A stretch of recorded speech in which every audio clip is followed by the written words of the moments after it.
Now, let me ask you something.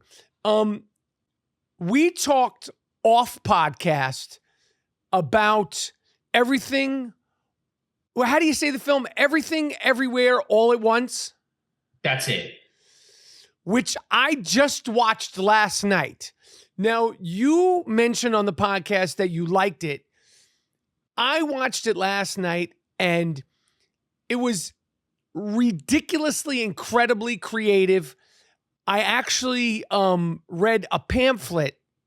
It should come with a pamphlet, like a reference book, because it's so, in my opinion, and I don't mean this in any disrespectful way, because after reading about it, I want to watch it again.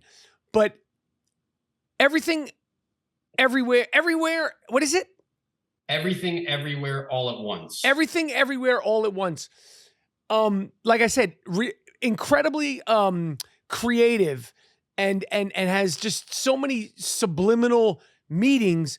I felt like you should read the pamphlet and read the sort of, like, it should come with like some sort of like manual, like a directions kit or something like that, because I found it extremely confusing. And me and my wife, we shut the phones, we shut the curtains, we shut everything down. We were like, we need to watch this movie that, obviously, so many people love and have been talking about it, and they swept up the Oscars. And like I said, after reading the article with all the Easter eggs and all that stuff, I was able to make better understanding of it if and when I do watch it one more time. What were you able to take away from that film? Were you able to understand what the fuck was going on? Honestly. Honestly, I'm not going to lie. Like, I've realized I wanted to be like, oh, yes, I absolutely loved it. I loved it. Because it seems like everyone has been saying that. They're just like, this is the greatest movie, best movie of the year. I liked it. I thought it was very creative, obviously super fucking creative. The directors are so talented. They come from a music video world, so they have that edge on them, like over a lot of other directors and stuff. And so they're very creative, but I just don't like the multiverse world. It's like I'm trying to escape these Marvel movies and all these superhero movies where it's all the multiverse.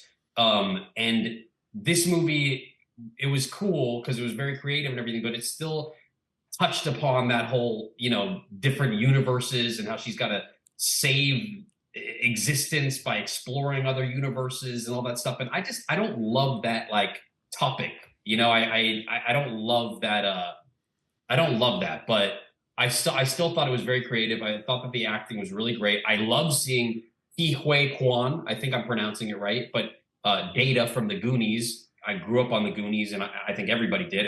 Everyone loves that movie. And so seeing him and from Indiana Jones make a crazy comeback, and he was great in it. I mean, he was honestly great in it. I thought he was so good. Everybody was good, but I didn't love the movie, and I have to agree with you. I liked it, but I have to agree with you. I thought it was super confusing. It was just like, it was a trip. It was a fucking trip. Yeah, I mean, some of these people that say they love it so much, I would love it if they came on the podcast and explained what the fucking movie was about.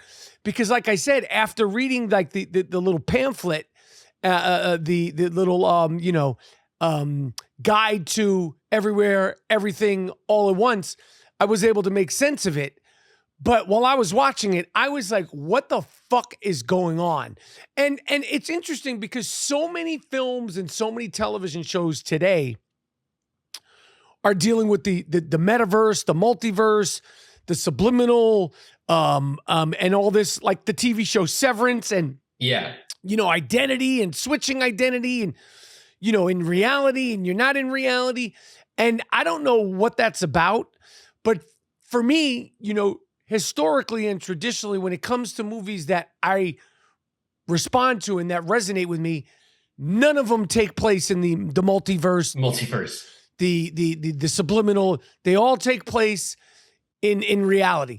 Because if I asked you, young shooter, Deuce Pacino, Deuce Collins, hey, what's this movie about? Would you be even able to make an explanation of what this movie's about? Like, honestly, like if somebody said to you, what's this movie about? Are you able to articulate? Because I'd be like, I have no fucking idea. No clue. No, I have a hard time articulating like basic movies, and to throw that one at me, I mean, that's like fuck. I need to do my research, but it's just it's just like a mind fuck. I don't know, all these different universes. It was creative, it was cool. I do have a little tidbit. I wasn't even going to bring it up on the podcast, but I thought it was a cool story. I think it's inspiring. The only reason that I'm like kind of attached to this movie, even though I didn't love it, and I'm attached to those directors, the Daniels, who won everything at the Oscars. They won Best Picture, Best Director, all the acting, everything. So I've been following their career for since 2012, and basically when I was doing music with my band, Pacific, back in the day in 2012, they had not done a movie, they hadn't done a feature film at all, and they had only done music videos. And I watched a music video that they directed for the band The Shins, and I ended up finding their email, and I emailed them,